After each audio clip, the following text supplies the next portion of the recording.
ขอนอบน้อมแด่พระรัตนตรัยสวัสดีท่านผู้ฟังที่เคารพทุกท่านนะครับวันนี้วันพุธที่18เดือนมีนาคม2569ขออำนาจคุณพระศรีรัตนตรัยและสิ่งที่เราเคารพบูชา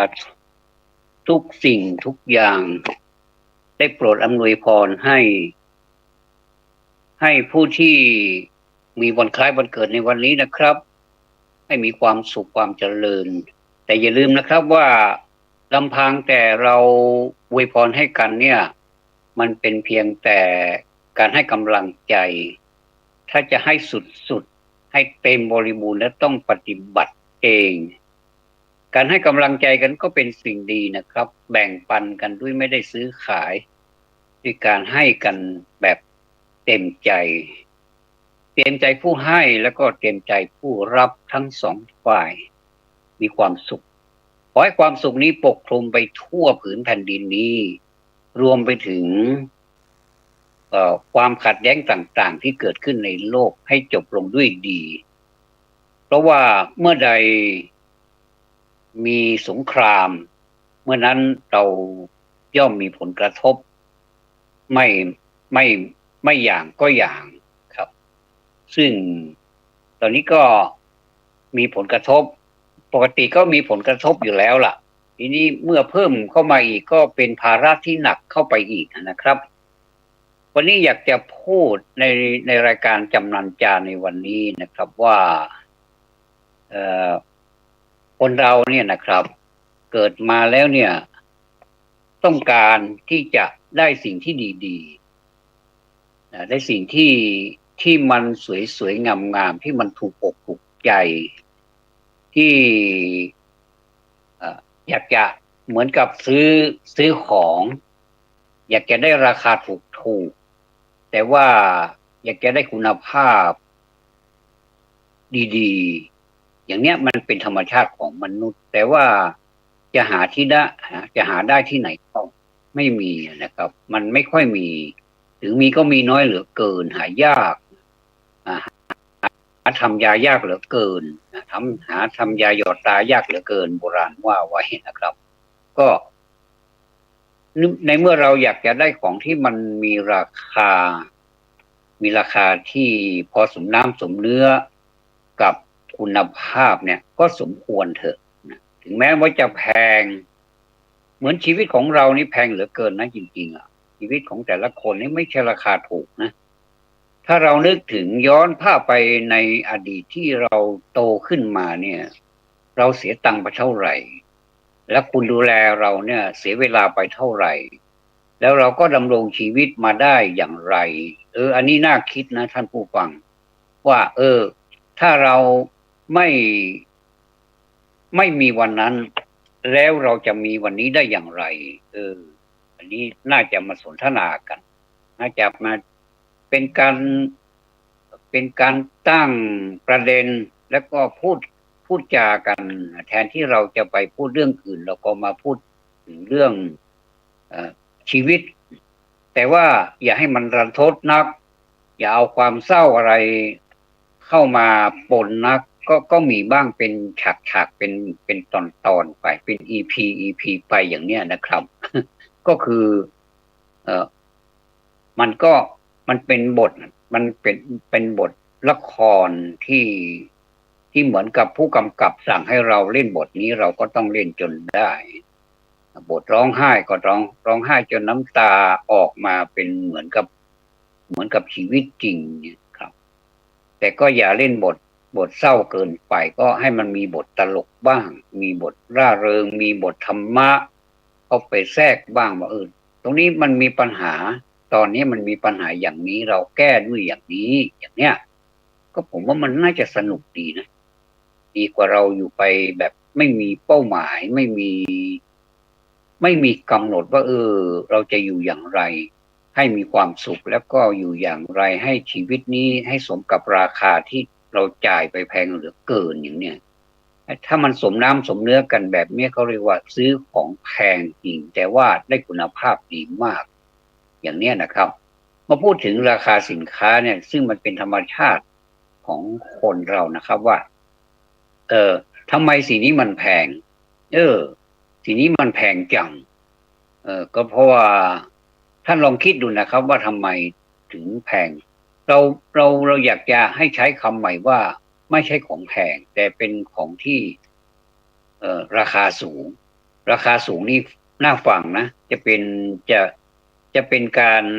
ไม่เอาเปรียบของสินค้านั้นว่าเขามีราคาแพงแต่ว่าคุณภาพก็แพงไปด้วยไม่มีเขาจะพูดว่าราคาสูงและคุณภาพก็สูงไปด้วยก็สูงไปด้วย อันนี้สมน้ำสมเนื้อแต่ว่าบางอย่างราคาถูกจริงๆแต่ว่าคนไม่ค่อยคิดนะครับว่าใช้ไปแล้วมันมันมันไม่ค่อยไม่มีคุณค่าหรือว่าไม่เหมือนสรรพคุณหรือว่าคุณภาพที่ระบุไว้เนี่ยบางทีมันก็ใส่อะไรลงไปให้มันเติมเต็มอย่างนี้ก็มีเยอะนะครับอันนี้ก็ไม่ได้ว่าสินค้าชนิดไหนใครผลิตอย่างนี้นะเราก็ย่อมทราบกันเองว่าสินค้าตัวนี้ถูกเหลือเกินสินค้าราคาถูกแต่ว่าต้องใช้ปริมาณมากๆแล้วก็บางทีก็เป็นพิษเป็นภัยกับตัวเราด้วยกับผู้ใช้ด้วยแล้วก็สิ้นเปลืองด้วยเพราะต้องใช้ปริมาณมากๆถึงจะได้ผลอย่างเนี้ยนะครับเออแต่ว่า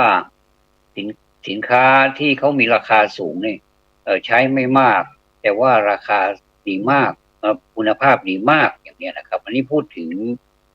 ธรรมชาติของมนุษย์นะครับเราก็ไม่ได้ระบุว่าสินค้าเป็นสินค้าใครใครผลิตและชื่ออะไรนะครับเอ่อ ส่วนการที่เราให้กำลังใจกันเนี่ยทุกวันเนี่ยเราให้กำลังใจกันให้กำลังให้พลังให้พละให้พละคือกำลังโดยเฉพาะอย่างยิ่งเราจะสังเกตเห็นนี่ผมพูดถึงวัดวาอารามเพราะว่าต้องขออนุญาตอ้างอิงนะครับวัดวาอารามเนี่ยเป็นสถานที่หรือว่าเป็นบุคคลที่เป็นที่พึ่งของเราอย่างอย่างดีเลย เนื่องจากว่าจะทำเป็นประจำแล้วก็ทำต่อเนื่องไม่หยุดไม่หย่อนเหมือนกับเป็นระเบียบเหมือนกับไม่ต้องเขียนระเบียบไว้ก็ได้ว่าในวัดเนี่ยควรจะทำอะไรหรือไม่ควรทำอะไรจะรู้โดยอัตโนมัตินะครับทีนี้วิธีการทำของวัดนะซึ่งเป็นสถานที่ทุกคนเข้าไปพึ่งพาอาศัยเนี่ยนะครับก็ก็จะมีหลักๆก็คือการสวดมนต์ไหว้พระการสวดมนต์ไหว้พระนี่ก็มีความหมายนะว่าไม่ใช่ว่าสวดไปก็ให้ทำหน้าที่ตามนั้นแต่ว่าไม่ได้รู้ความหมายอะไรนี้ก็มันก็จะเสียโอกาสเหมือนกับเรารับประทานอาหารว่าเรารู้ความหมายของอาหารไหมอาหารชนิดนี้เป็นประโยชน์ต่อเราไหมอย่างเนี้ยถ้าเรารู้ว่าเป็นประโยชน์แล้วก็รับประทานหรือว่าบริโภคเข้าไปเราก็รู้สึกสบายท้องแล้วก็ไม่มีโรคภัยไข้เจ็บหรือว่ามีก็นิดหน่อยไม่มากมายการรักษาสุขภาพนั่นเองในการในการที่เราจะจะจะสื่อเนี่ยนะครับเราก็สื่อเป็นภาษาของท่านคือภาษามคธเสียส่วนใหญ่อย่างนะโมตัสสะภะคะวะโตเราก็ว่ากันไปเป็นภาษาบาลีแต่ที่แปลก็มีแต่ถ้าจะให้ดีนะครับมันถ้าเรารู้คำแปลถึงว่าเราจะสวดแบบไม่แปลแต่ว่าเรารู้คำแปลมันก็ได้ประโยชน์ที่ว่าเรารู้คำแปลก็เกิดปีติอีกชนิดหนึ่งว่ามันไม่ใช่ธรรมดาคำว่านะโมตัสสะนี่ก็มีความหมายอรหังสัมมาสัมพุทโธก็มีความหมายเราเรารู้ถ้าที่ไหนเขาไม่สวดเป็นภาษาที่แปลเป็นภาษาไทยเราก็ไม่เป็นไรเราก็รู้อยู่ในใจของเราก็พอแล้วแต่ว่าเวลาที่เราสวดเองเราก็แปลอันนี้ก็เป็นเรื่องส่วนตัวของเราก็ใช้ได้และเป็นประโยชน์ด้วยแล้วก็ควรทำนะครับทีนี้ทำไมถึงสื่อเป็น อาสาถึงพระผู้มีพระภาคเจ้าบทสวดทุกบทนะครับก็จะเกี่ยวเนื่องกับพระผู้มีพระภาคเจ้าเพราะว่าจะเป็นพระธรรมเทศนาหรือว่าเป็นธรรมบทหรือว่าเป็นเรื่องราวเป็นสตอรี่ในสมัยเมื่อก่อนนะครับท่านไปโปรดใครบ้างแล้วก็ไปเจออะไรมาแล้วก็เอามาเป็นเรื่องเป็นราวเป็นภาษาบาลีมาถ่ายทอดให้พวกเราได้ฟังได้ชมได้ศึกษากันมาจนถึงบัดนี้นะครับแล้วก็ถ้าจะเปรียบไปนะครับเปรียบไปเหมือนกับเป็นสภาหนึ่งซึ่งพระผู้มีพระภาคเจ้าเป็นประธานสภานะโอ้เป็นผู้นำสูงสุดในสภานั้นเนี่ยนะครับในที่นี้หมายถึงศาสนาพุทธนี้มีพระพุทธเจ้าเป็นพระศาสดาเป็นพระบรมศาสดานะครับอยู่สูงสุดอยู่บนนู่นเลยถ้าเราจะเปรียบไปขออนุญาตเปรียบอย่างนี้นะครับว่าเหมือนสภาผู้แทนหรือว่าเป็นสมาคมใดสมาคมหนึ่งเอาเป็นสภาผู้แทนก็แล้วกันสูงสุดนี้สภาผู้แทนเนี่ยเวลาที่สมาชิกสภาเนี่ยจะพูดต้องขออนุญาตจากประธานอนุญาตให้พูดเขาก็เปิดไมค์ให้เราก็สามารถพูดได้เวลาพูดไปพูดมาไม่เข้าท่าชักจะไปกันใหญ่ท่านก็มีสิทธิ์ที่จะปิดได้แล้วก็อธิบายให้ฟังว่าท่านพูดอย่างนี้ไม่ถูกนะอย่างเนี้ยก็คือมันเป็นธรรมเนียมและเป็นมารยาทเป็นสิ่งที่ดีนะครับว่าเวลาเราพูดอะไรไปนี่มีใครมาตัดบทเราเนี่ยหรือว่าไม่ใช่ตัดบทเพราะว่าขออนุญาตก่อนนะในฐานะเขาเป็นประธานเขาก็ขออนุญาตเหมือนกันนะขออนุญาตคุณคนนี้ชื่อนี้ว่าขอไม่ให้พูดขอให้ถอนอย่างเนี้ยอันนี้นี่เป็นวิสัยเป็นข้อกำหนดของสภานะครับทีนี้เมื่อสมาชิกเขาหยุดเนื่องจากว่าไมค์ไม่เปิดและไมค์ปิดอย่างเนี้ยประธานก็จะอธิบายเหตุผลว่าเป็นเพราะอะไรเนี่ยนะครับทีนี้ทำไมถึงมาเปรียบว่าศาสนาหรือว่าศาสนาเอาทุกศาสนาก็แล้วกันว่าเราจะสื่อไปถึงพระผู้มีพระภาคเจ้าศาสนาอื่นก็จะสื่อไปถึงพระเจ้าของศาสนานั้นๆนะครับทีนี้ในเมื่อเราสื่อเนี่ยเราต้องขออนุญาตจากประธานก่อนอย่างที่พูดแล้วนะครับต้องขออนุญาตจากประธานก่อนในที่นี้ในความหมายของการสวดเจริญพุทธมนต์การทำวัดอะไรเนี่ยคือเร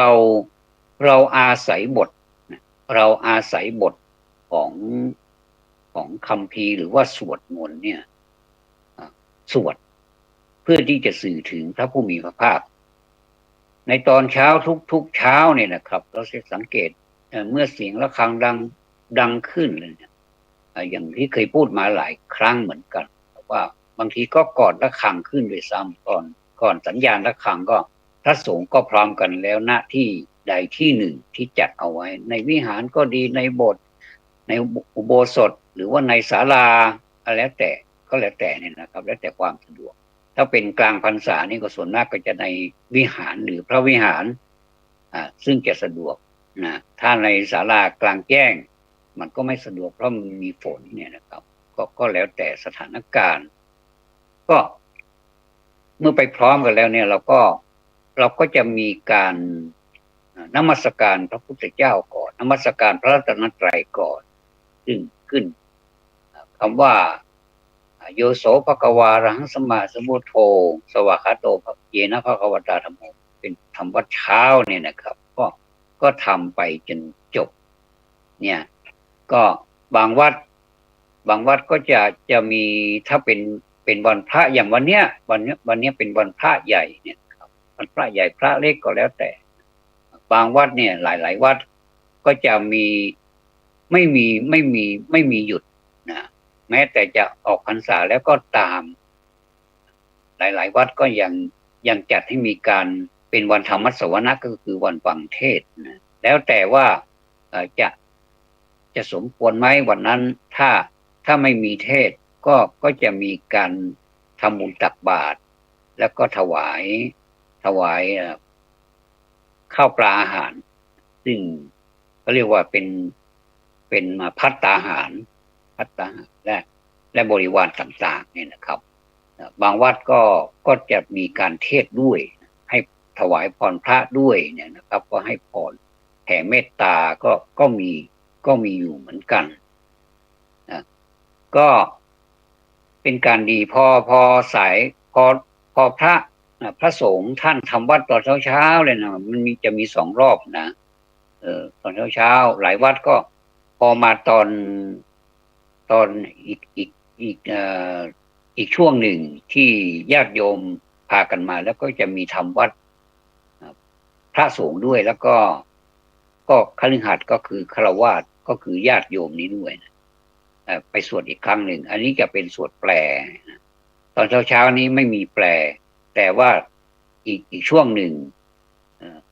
ซึ่งต้องแปลด้วยทำไมต้องแปลอันนี้ก็เป็นคำถามที่น่าถามเหมือนกันแล้วก็ตอบได้ทันทีเลยว่าแปลเพื่อให้รู้จากคำแปลจากความหมายของคำนั้นๆซึ่งก็เป็นการดีครับแต่ว่ามันมีข้อเสียอยู่อย่างอันนี้เราพูดกับแบบตรงไปตรงมาบางทีพุทธศาสนิกของชนของเราเนี่ยไม่ค่อยแสดงออกนะครับทั้งที่รู้เวลาที่มีคนถามก็ตอบแบบง่ายๆว่าลืมไปแล้วเนี่ยนะคือคำว่าลืมไปแล้วเนี่ยนะน่าเสียดายนะถ้าสมมติว่าอธิบายได้เนี่ยมันจะเป็นประโยชน์อย่างยิ่งมันไม่เป็นประโยชน์เฉพาะผู้ตอบนะครับมันจะเป็นประโยชน์กับพระศาสนาอย่างยิ่งเลยว่าในศาสนาของเราเนี่ยท่านมีอะไรบ้างที่จะสื่อให้เรารู้มีอะไรบ้างที่เราต้องการรู้และต้องการคำตอบแล้วก็สามารถที่บุคคลที่เราถามนั้นสามารถตอบได้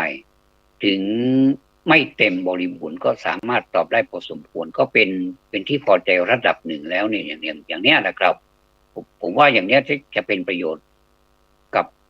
กับศาสนาพุทธอย่างยิ่งเลยนะ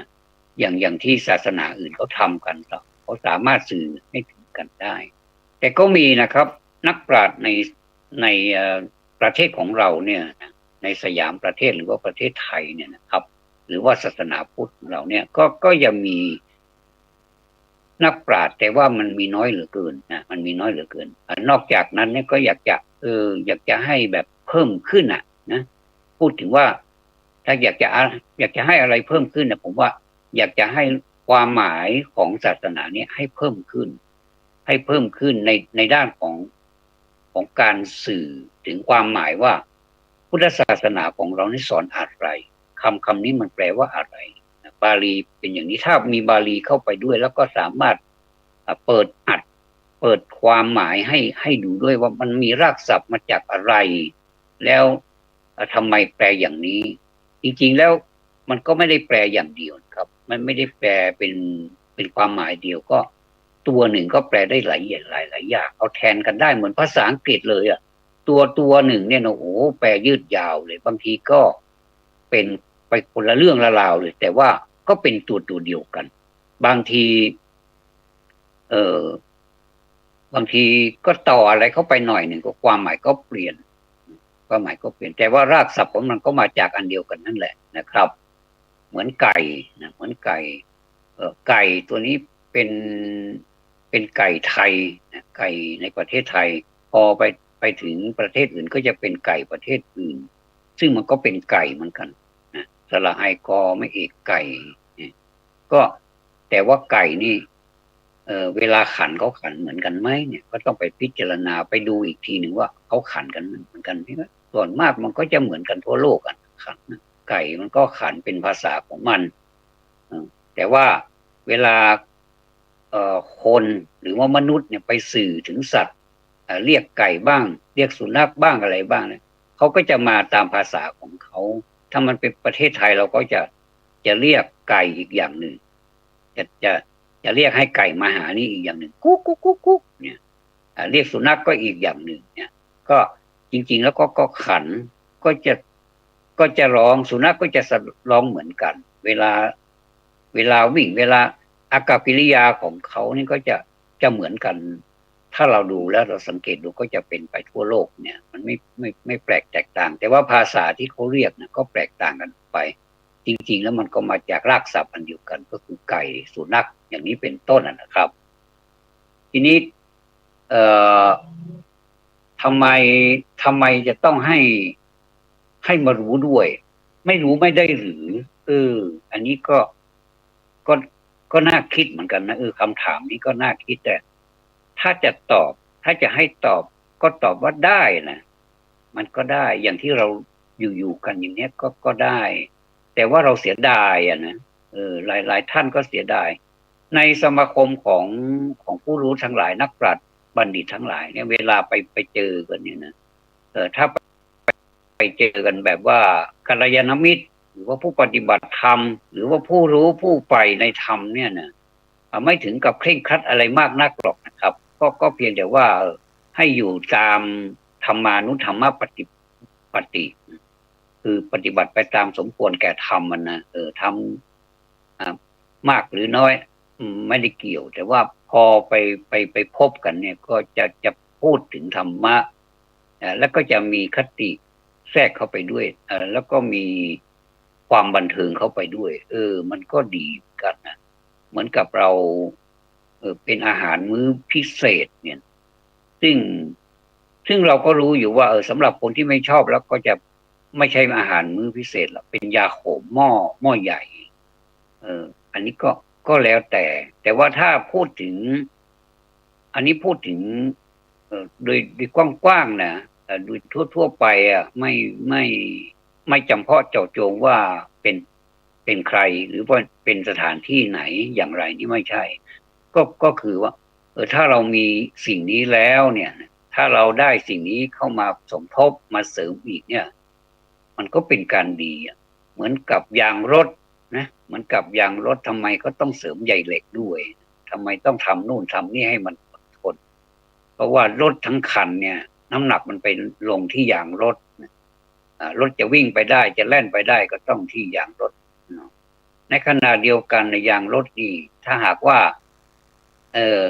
ไม่แข็งแรงยางรถนั้นก็ใช้ได้ไม่นานเดี๋ยวก็ได้เปลี่ยนหรือว่า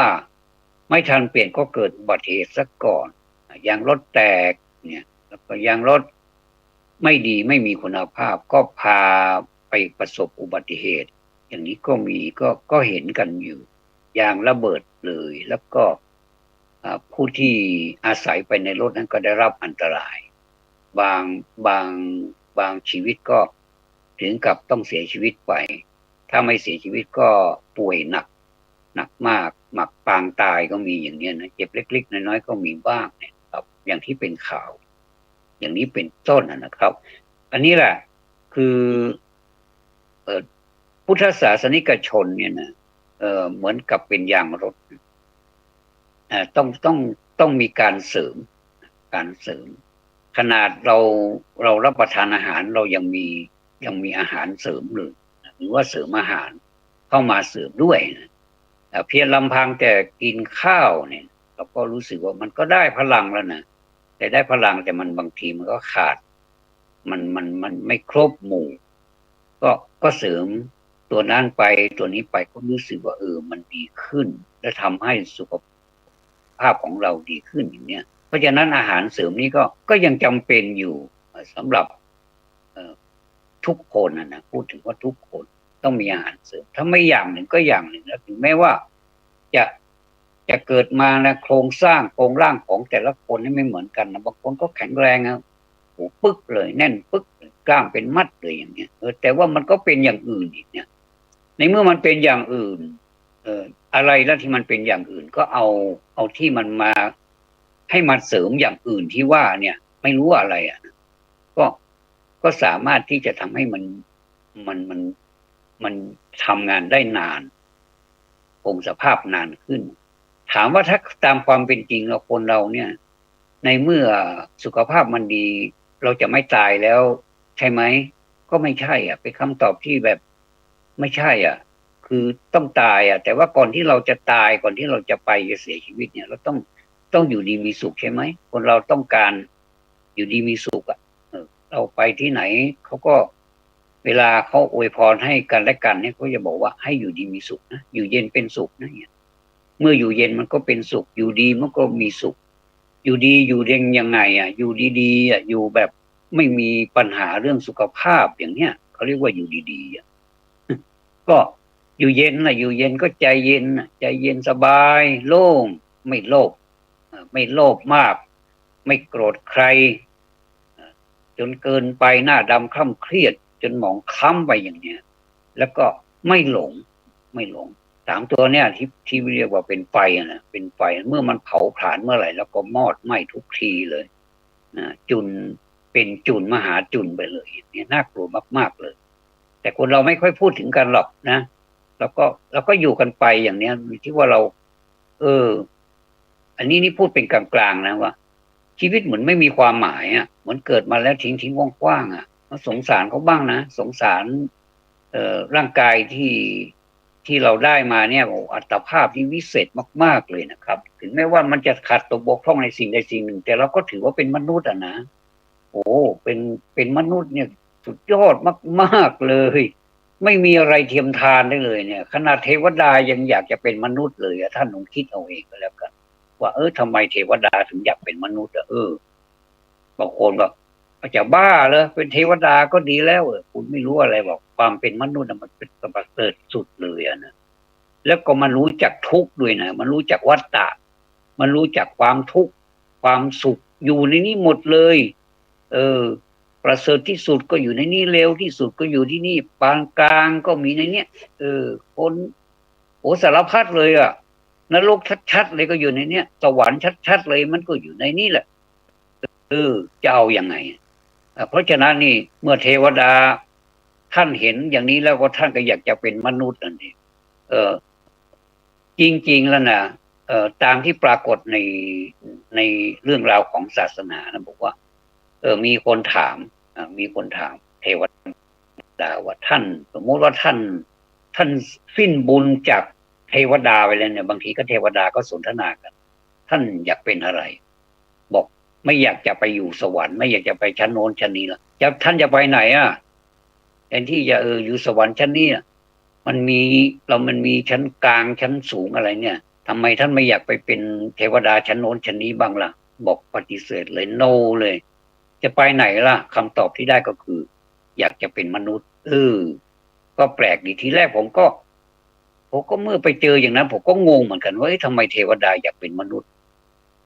พอศึกษาไปศึกษามาแล้วถามท่านผู้รู้นักปราชญ์ทั้งหลายท่านก็เฉลยให้ว่ามนุษย์นี่ประเสริฐจริงๆเนี่ยมนุษย์นี่ประเสริฐจริงๆนะกว่าจะได้มานะกว่าจะได้อัตภาพของความเป็นมนุษย์นี่มันยากเหลือเกินนะท่านผู้ฟังยากยังไงล่ะโอ้ไม่ต้องไปลำดามันหรอกว่ามันยากอย่างไรก็ยากก็แล้วกันนะว่าทำไมเกิดขึ้นมาเป็นมนุษย์ได้มันอยู่ๆมันก็เกิดมาเลยเหรอมันเกิดจากกอไผ่มาหรือเปล่ามนุษย์ที่เกิดจากต้นกล้วยมาไหมก็ไม่ใช่นะเกิดมาธรรมดานี่แหละอย่างที่เขาเกิดกันนี่แหละใครเขาก็เกิดกันอย่างเนี้ยนิยมเกิดกันอย่างเนี้ยนะเกิดจากใครล่ะมันก็เกิดจากมนุษย์ที่เป็นเพศสตรีนี่พูดถึงเพศสตรีเราก็รู้สึกสงสารเขานะรู้สึกเห็นใจนะท่านผู้ฟังว่าไหมล่ะผมนี่ซาบซึ้งมากๆเลยว่าถ้าเราไม่มีสตรีเนี่ยนะสตรีในที่นี้ท่านแรกก็คือที่เกิดเรามาก็คือคุณแม่เราไงทำไมคุณแม่เราเก่งเหลือเกินนะท่านดูแลเราจนเกิดมามีทั้งคุณพ่อเลยนะแล้วเราก็มีอะไรอวัยวะเหมือนกับที่เขามีกันทั่วไปถึงแม้ว่ามันจะแปลกแตกต่างหน่อยก็มันก็ไม่แปลกนะอันนี้ก็เราก็ยอมรับได้ว่ามันเกิดแต่กรรมนะมันเกิดแต่กรรมของใครของมันน่ะบางทีลูก10 คนเนี่ยไม่เหมือนกันสักคนเลยทั้งนิสัยใจคอทั้งรูปร่างหน้าตาบางทีก็คล้ายไปทางพ่อบางทีก็คล้ายไปทางแม่บางบางทีพี่น้องกันในหน้ายังไม่เหมือนกันเลยก็มี หน้าไม่เหมือนกันก็ไม่เป็นไรหรอกอันนั้นเป็นเรื่องของสังขารเป็นเรื่องของหน้าของแต่ละคนนะไม่เหมือนกันนะเกิดมาแต่กรรมของแต่ละคนนะแต่นิสัยนี่สินิสัยกลับไม่เหมือนกันอีกอ่ะบางคนก็รักกันนะบางคนพี่น้องกันเนี่ยคลานตามกันออกมานี่โหรักกันมีอะไรก็เหมือนกับตายแทนกันได้เลยอ่ะเหมือนอย่างนั้นเลยอ่ะแต่ความรู้สึกนะเหมือนอย่างนั้นเลยนะครับแต่ว่าจะตายแทนกันหรือเปล่านั่นก็ไม่รู้นะแต่ว่ามันเหมือนอย่างนั้นอ่ะคือเขารู้จักสารทุกข์สุขดิบรู้รู้รู้จักแบบว่าเขาเขาเกิดมาเนี่ยมันเป็นบุญวาสนานะที่เขาเกิดมาเป็นพี่เป็นน้องกันเนี่ยเออผมไปเห็นหลายคู่นะว่าโอ้หลายคนนะโอ้ทำไมครอบครัวนี้เขารักกันจริงๆนะบ้านผมก็มีที่แม่แตงก็มีโอ้ทำไมเขามันก็ทะเลาะกันบ้างแต่ว่าทะเลาะเพื่อให้มันดีบางทีตั้งแต่เป็นเด็กๆมานอกจากพ่อแม่แล้วเนี่ยมีใครอีกที่ดูแลเราอ่ะก็พี่ถ้ามีพี่สาวถ้ามีพี่ชายก็พี่ชายดูแลน้องๆส่วนมากนะผมจะเห็นจะสังเกตดูเห็นว่าเออพี่สาวคนโตเนี่ยนะมักมักจะมักจะเสียสละให้น้องๆมักจะเสียสละให้น้องๆให้ได้เรียนก่อนเอาพูดถึงเรียนนะเขาก็โตมาใกล้ๆไล่เลี่ยไล่กันนี่แหละไล่กันเนี่ยเขาก็เวลาที่เข้าไปถึงระบบการศึกษาเราเรียนอะไรเนี่ยก็เรียนเหมือนกันพี่สาวหรือพี่ชายคนโตนี่ก็เรียนเหมือนกันแต่ว่าเขาก็จะเสียสละให้น้องๆเนี่ยได้เรียนมากกว่าพอมาถึงระดับแบบบังคับเนี่ยนะสมัยก่อนนี้เป็นประถมศึกษานี่บังคับถึงป .7 ใช่ไหมครับพอเราระบบของการศึกษาเขาก็มาเปลี่ยนเป็นให้มีป .6 นะป .7 ไม่มีละก็เป็น4 5 6แล้วก็ไปมัธยมเลยเนี่ยนะแม้แต่มัธยมก็ยังมีการเปลี่ยนกันเลยมีม.2มีตอนนี้มันมีจากม.2มาเป็นม.6เลยนะเมื่อก่อนนี้มศ.3เนี่ยนะครับก็จะเปลี่ยนกันไปตามการตามเวลาแล้วแต่ผู้บริหารในยุคนั้นๆก็จะเปลี่ยนกันเนี่ยมาสังเกตดูพี่สาวหรือพี่ชายเนี่ยเขาก็เรียนจบแค่บังคับแค่ประถม4ก็พอละเขาไม่อยากจะไป5 6 7อีกอะไม่อยากจะไปแล้วคือไม่ใช่ไม่อยากเรียนนะอยากเรียนจะตายโอ้อยากเรียนแทบใจจะขาดเลยแต่มีน้องอยู่เนี่ยก็บางทีก็เขี่ยวเข็นให้น้องไปเรียนจนได้ให้เรียนจนในที่สุดมาเราจะสังเกตเห็นนะสมมุติว่ามีครอบครัวนี้มีพี่สาวอยู่1 คนน้องเนี่ยมี4 คนแสดงว่าครอบครัวนี้มีพี่น้องกัน5 คนนะครับทีนี้พี่สาวคนโตนี่จบประถม 4ประถม 7ไม่ไปไม่ถึงอยากจะไปแทบใจขาดแต่ว่าก็รักน้องๆก็เลยส่งน้องๆให้ขึ้นประถมปีที่5ที่6ที่7แล้วก็ต่อมัธยมแล้วก็ไปต่ออุดมศึกษาแล้วแต่เขาจะเรียนไปถึงไหนก็ถึงนั่นเอาแค่ไหนได้แค่นั้นก็พอดีน้องเนี่ยน้องๆเนี่ยคนที่รักความการศึกษาจริงๆเนี่ยเขาก็ไปให้ถึงแบบด้วยการอุปการะด้วยการอุดหนุนของพี่สาวหรือพี่ชายเนี่ยให้ไปถึงบางท่านก็ไปจบถึงขั้นปริญญาเลยอย่างนี้ก็มีก็เป็นที่ชื่นชมของครอบครัวอันนี้เป็นฝีมือใครล่ะอยากถามก็เป็นฝีมือของพี่สาวหรือพี่ชายมันเป็นอย่างเนี้ยนะครับประเทศไทยของเราก็มีดีอย่างเนี้ยว่าทำไมเราก็เอาสิ่งที่มันดีๆนี่มาพูดนะครับว่าแสดงว่าพี่สาวหรือพี่ชายเนี่ยมีความรักน้อ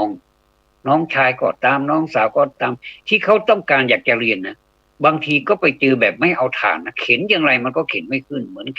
ข็นพกขึ้นภูเขาเลยอะหนักหนาสาหัสก็เลยก็ไปอีกแบบหนึ่งของเขาก็อย่างที่พูดแล้วไงบอกว่าพี่น้องกันนะคลานตามกันออกมาไม่เหมือนกันสักคนถึงจะเป็นพี่น้องกันก็ตาม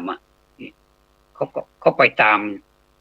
มยถาของเขายถาฉันใดก็เอวังก็ฉันนั้นก็เขาก็ไปตามทางของเขา แต่ว่าอันนี้เราพูดถึงว่าเออน้องสาวก็ดีน้องชายก็ดีตอนเนี้ยเขาเขาจบเขาจบมาแล้วเขาได้ทำงานจนเกษียณออกมาเขาก็ยังรักกันอยู่พี่สาวก็ยังว่ากล่าวอยู่ไม่ใช่ว่าสิ่งที่มันไม่สมควรเนี่ยแล้วก็ปล่อยผ่านเลยไปว่าน้องชายหรือน้องสาวนี่ก็โตแล้วเราก็ไม่อยากจะไปพูดอะไรมากไม่มีอ่ะอะไรที่มันไม่ดีอ่ะอะไรที่ไม่สมควรทำพี่สาวก็ยังปรามอยู่ในขณะเดียวกันนะน้องสาวน้องชายเนี่ยนะครับเอออันนี้พูดถึงครอบครัวแล้วก็สนุกดีเหมือนกันนะเขาก็จะปรามผู้เป็นพี่ของเขาพี่ชายคนโตพี่หรือว่าพี่สาวคนโตของเขาว่าอันนี้ไม่ควรแล้วเราก็ให้สติเนี่ยเขารับฟังความคิดเห็นกันนะเหมือนในบ้านนั้นเป็นประชาธิปไตยอะนะแต่ว่าผมว่ามันไม่ประชาธิปไตยแล้วมันเป็นธรรมาธิปไตยคือพูดในสิ่งที่อยู่ในธรรมอยู่ในความถูกต้องเนี่ยนะว่าอันนี้มันไม่ดีนะสมมุติว่าเอาง่ายๆก็แล้วกันเอาแบบว่าพี่สาวทานกินอะไรกินจนแบบกินจนแบบ หรือว่าน้องสาวน้องชายล่ะนะกินจนแบบลุกไม่ได้เลยเนี่ยกินน้ำไม่ได้เลยเนี่ยเขาบอกว่าโอ้อันนี้มันต้องตามสมควรให้มันพอกินน้ำได้ที่ให้มันดื่มน้ำได้อย่ากินมากเกินไปแล้วก็อย่าให้น้อยเกินไปนะเขาก็ว่าให้กันได้อย่างวาจาคาถาคือวาจาเป็นเครื่องกล่าวนะคาถาเนี่ยคาถากอไก่ถอถุงสลาเนี่ยคาถาเนี่ยไม่ใช่อาคมนะครับก็คือคาถาแปลว่าเครื่องกล่าวเครื่องพรรณนาเรียกว่าคาถาก็เขาก็พูดกันได้โดยที่ว่าเขาไม่โกรธกันหรอกนะถ้าคนไหนโกรธเนี่ยแสดงว่าเขารู้สึกจะผิดปกติแล้วแหละว่าว่าอะไรไม่ได้สอนอะไรไม่ได้บางทีเราก็ไม่อยากจะใช้คำว่าสอนว่าเตือนกันด้วยความรักทั้งหมดทั้งปวงก็คือความรักนั่นแหละไม่ว่าจะเป็นพี่สอนน้องหรือว่าน้องเตือนพี่ก็ถือว่าเป็นความรักอันนี้ก็เป็นความสวยงามนะ beautiful ดีนะ beautiful ดีสวยงามมากๆเลยนะครับก็ไม่ทราบว่าจะตรงความหมายกับความรักหรือว่าความสวยงามหรือเปล่าเนาะเขาพูดมาอย่างนี้ผมก็มาพูดต่อนะครับทีนี้กลไกของการที่ครอบครัวเขาอยู่ดีมีสุขนะก็เพราะว่าเขาทำหน้าที่ของความรักเขาทำหน้าที่ของเรานึกขึ้นได้แล้วว่าเขาทำหน้าที่ข้อไหนนะก็จะมีเมตตานะครับท่านเนาะเขามีเมตตาและต่อมาก็กรุณามีทั้งสองข้อเลยเมตตาด้วยแล้วก็กรุณาด้วยเนาะแล้วก็เมื่อมีความเมตตามีกรุณาแล้วพอน้องสาวได้รับปริญญาเนี่ยโอ้ใครที่ดีใจสุดๆถ้าคุณพ่อคุณแม่ยังมีชีวิตอยู่ที่คุณพ่อคุณแม่ก็โอ้โหเหมือนได้ขึ้นสวรรค์เลยเชียวพ่อแม่พี่น้องก็พากันเหมารถเหมาลาไปรับปริญญาไม่ว่าจะเสียเท่าไหร่ก็ยอมเสียเพื่อลูกไม่ว่าลูกสาวหรือว่าลูกชายหรือว่าหลานหรือว่าคนในตระกูลเหลนโหลนไม่รู้ล่ะก็พากันดีอกดีใจนะคนที่แสดงความดีอกดีใจท่านสองท่านแรกก็คือพ่อคุณแม่นั่นแหละถ้ามีคุณตาคุณยายคุณปู่คุณย่าเข้าไปอีกก็สมทบกันอีกโอ้โหเฮกันใหญ่เลยทีนี้มีความสุขเลยโอ้โลกทั้งใบให้นายคนเดียวนะก็เป็นประมาณนี้แล้วก็เป็นยังไงก็เป็นเกียรติเป็นศักดิ์ศรีอันนี้พูดถึงว่าที่ได้รับกันมาเนี่ยนะอันหนึ่งอันแรกก็คือเป็นเกียรติแต่ก็ต่อวงตระกูลแล้วก็หวังลึกๆนะหวังว่าสิ่งเหล่านี้ที่เขาได้ร่ำเรียนมาเนี่ยด้วยน้ำพักน้ำแรงของพี่ชายหรือพี่สาวหรือว่าแม้กระทั่งผู้มีความสนับสนุนด้านอื่นๆไม่ว่าจะเป็นพี่เป็นน้องหรือว่าไม่ใช่ก็ตามเนี่ยเขาก็อุปการะมาเนี่ยเราอย่างที่เราเห็นนั่นแหละบางทีก็ไม่ได้ญาติโกโหติกาอะไรหรอกแต่ว่าสงสารก็เลยสนับสนุนให้ได้รับความสำเร็จในการศึกษา ถึงชั้นนั้นแล้วก็ต่อไปนี้ก็จะตั้งใจทำงานตามสาขาที่ตัวเองได้ร่ำเรียนมาอย่างเนี้ยก็ถือว่าเป็นการปั้นคนคนหนึ่งจากคนที่มันไม่มีอะไรเนี่ยไม่มีวิชาไม่มีความรู้ไม่มีอะไรบางทีก็เกกมาเลยเกเรเขาเข้าไปอีกแถมเข้าไปอีกบางทีก็ไม่ค่อยเอาทานเอาแต่ขี้เถ้าอย่างเนี้ยแต่ว่าก็ปั้นขึ้นมาเหมือนกับเขาเสกหุ่นขึ้นมาให้มีชีวิตเนี่ยโอ้มันเป็นอะไรที่สนุกสุดยอดถึงมีความสุขการปั้นชีวิตคนเนี่ยการให้ศึกษาเนี่ยการอบรมบ่มให้เขาเป็นคนดีเนี่ยโอ้มันยิ่งกว่าให้เงินนี่ให้ทองด้วยซ้ำนะท่านผู้ฟังจริงไหมล่ะผมว่าจริงนะซึ่งถ้าถ้าเราไม่ให้การศึกษาเนี่ยเขาจะเป็นอย่างนั้นได้หรือถ้าปล่อยไปตามยถากรรมมันก็จะเป็นไปอย่างนั้นแล้วก็เราก็มีปัญหากันเยอะแยะกันไปหมดว่าทำไมถึงปล่อยกันมันก็อยู่ที่ตัวบุคคลด้วยนะครับบางทีก็เข็นแล้วเข็นอีกไม่ยอมไปก็จะเป็นอย่างเนี้ยก็ก็ไม่รู้จะทำยังไงก็ส่งเสริมคนดีก็ยังมีคนดีอยู่ แล้วถามว่าคนที่ไม่เข้าท่ามีไหมก็มีแต่เราจะทำอย่างไรให้เขาเข้าท่าล่ะอย่างเนี้ยเป็นเรื่องที่น่าคิดนะไม่ใช่ไปซ้ำไปเติมมาบอกคนนี้ไม่เข้าท่าเป็นคนอย่างโน้นอย่างนี้นี่ก็ว่ากันไปเราจะทำอย่างไรจะแก้ปัญหาอย่างไรก็เหมือนกับการแก้ปัญหาความยากจนมันมี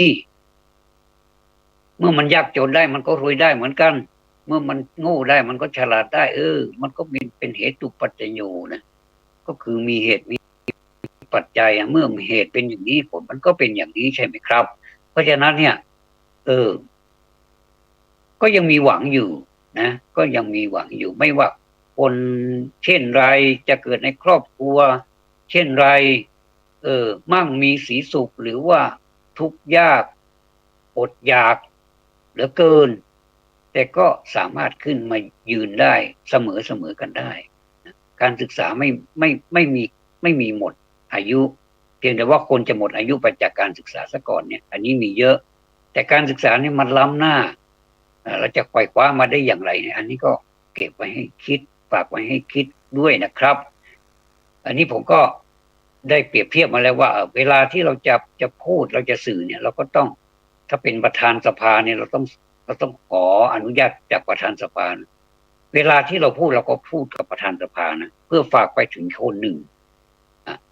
เพื่อฝากไปหาคนหนึ่งเหมือนกับ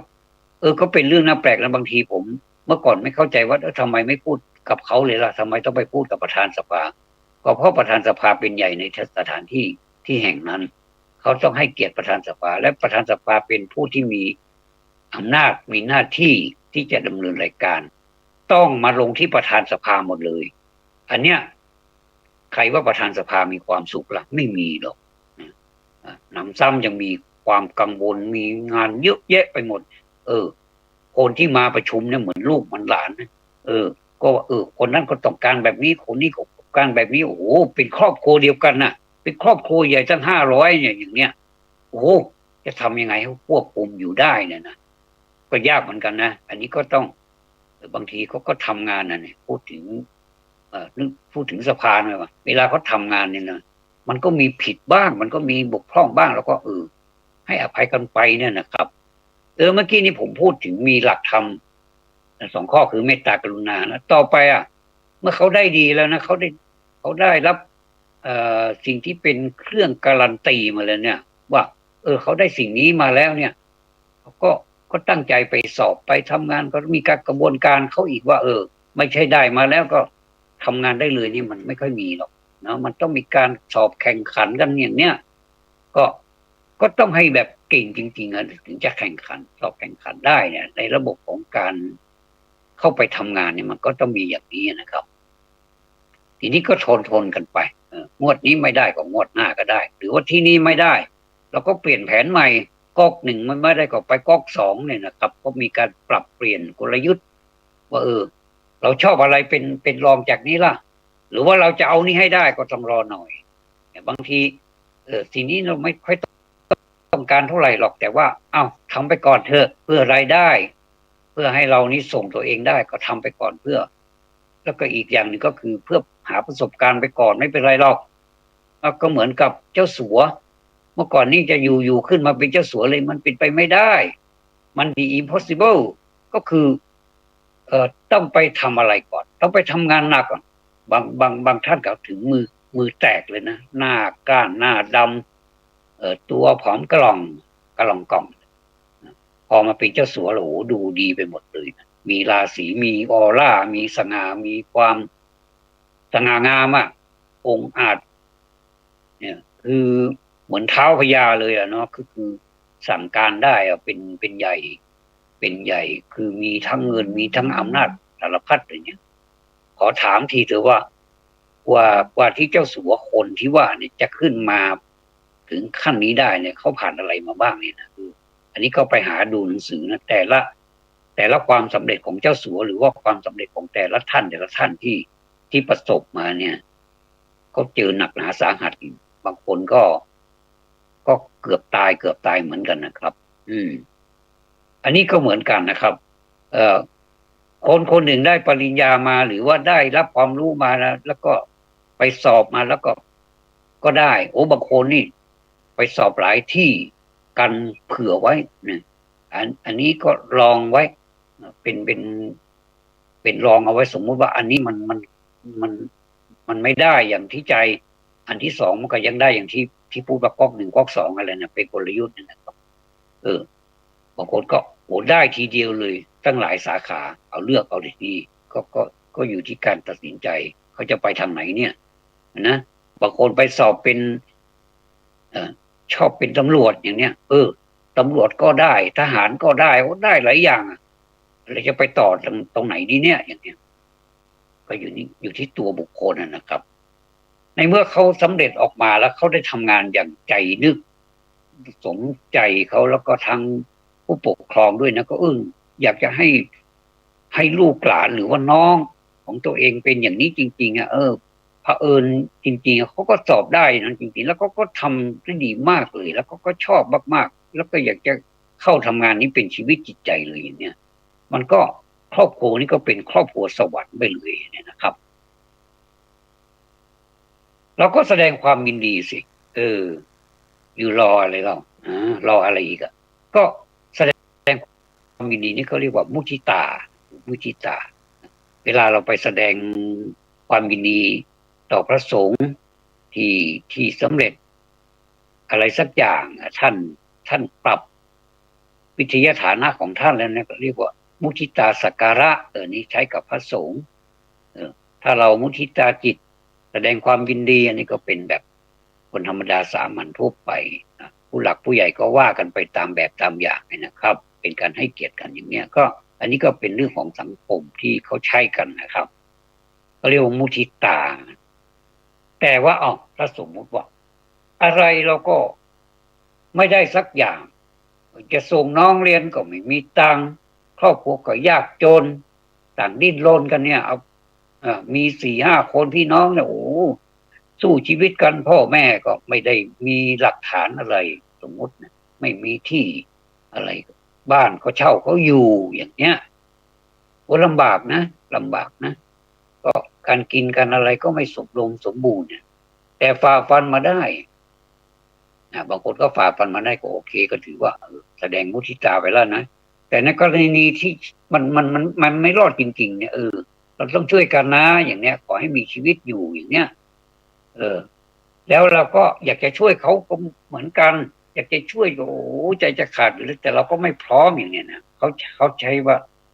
เขาให้ใช้หลักนะท่านให้ใช้หลักที่4คืออุเบกขาคือให้กำลังใจได้อวยพรกันได้แต่ไม่มีตังส่งหรอกตัวเราก็จะแย่อยู่แล้วอย่างเนี้ยนะก็แสดงพลังแสดงนั่งสมาธิอะไรก็ได้ส่งแผ่เมตตาให้เขาอวยพรให้เขาผ่านให้เขาสอบผ่านให้เขาได้งานทำดีแล้วก็เป็นไปตามนั้นบางทีมันก็เป็นพลังอย่างที่ว่าไว้แต่ตอนต้นนะครับว่าการให้กำลังใจมันเป็นพลังที่มองไม่เห็นพูดบ่อยๆพูดซ้ำๆว่าต้องทำได้อย่างนั้นอย่างนี้เนี่ยเหมือนธุรกิจเขาบอกว่าต้องทำได้ อย่างเงี้ยเราก็แจกแจงไปอย่างนี้เนี่ยท่านไปหาดูธุรกิจอันไหนที่มันทำได้แล้วก็มันเป็นความยุติธรรมเนี่ยก็ไปหาดูนะถ้าสมมุติว่าช่วยไม่ได้จริงๆเขาเรียกว่าอุเบกขานะครับมันก็ครบเลยนี่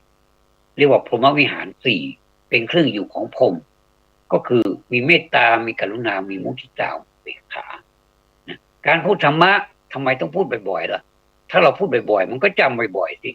แล้วก็สามารถที่จะทำอะไรก็ได้คิดอะไรก็ได้ก็ออกมาเป็นธรรมะหมดเลยนี่อย่างนี้นะครับวันนี้ก็เลยอยากจะประชาสัมพันธ์นะครับก็คือประชาสัมพันธ์ว่าในนี้เลยนะว่าประชาสัมพันธ์ว่าอยากจะทำบุญกับพระผู้ใหญ่นะพระผู้ใหญ่ซึ่งท่านมีเขาเรียกว่ามีสร้างคุณงามความดีเป็นตัวอย่างที่ดีนะด้วยการซื้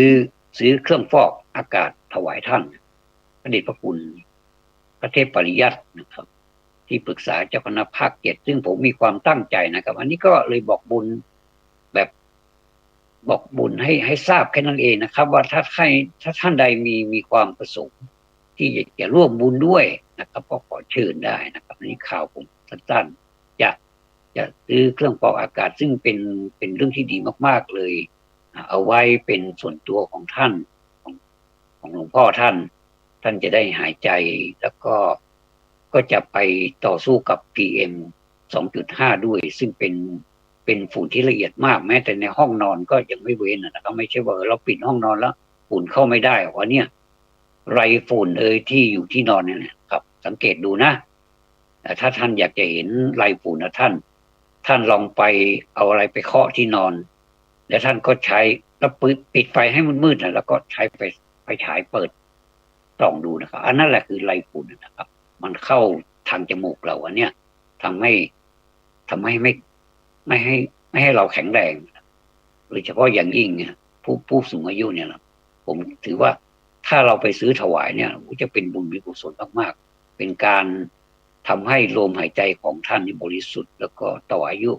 ให้เป็นที่สักการะบูชาของเราไปได้อีกนานนะครับก็เลยขอบอกบุญด้วยนะครับก็อีก5 นาที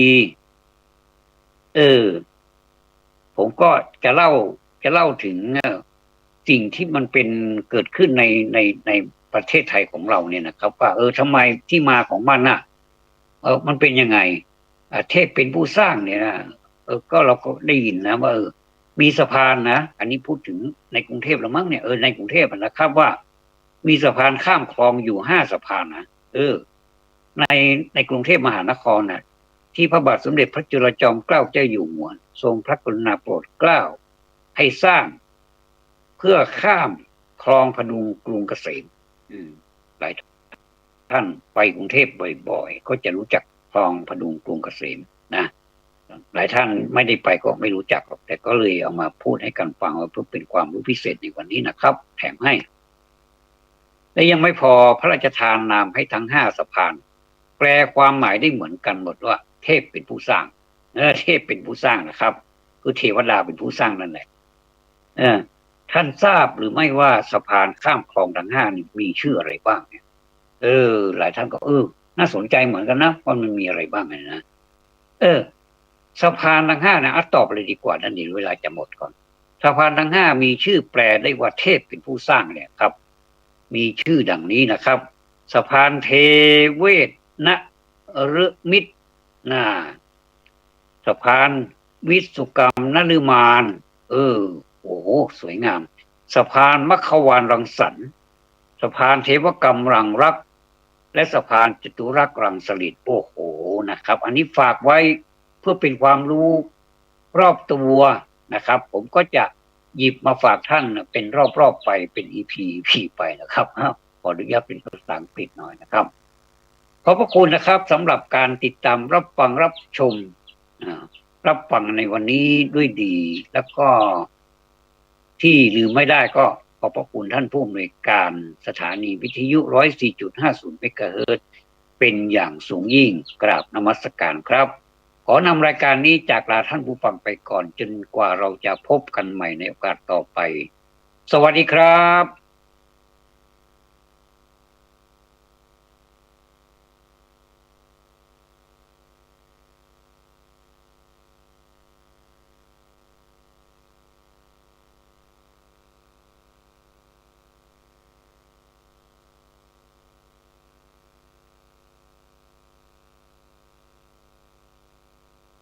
เป็นจะรามคุณถูกใจคนชราอย่าไม้มากล้ำกลายให้ได้เห็นเลยคนชราอย่าไม้มากล้ำกลายให้ได้เห็นเลย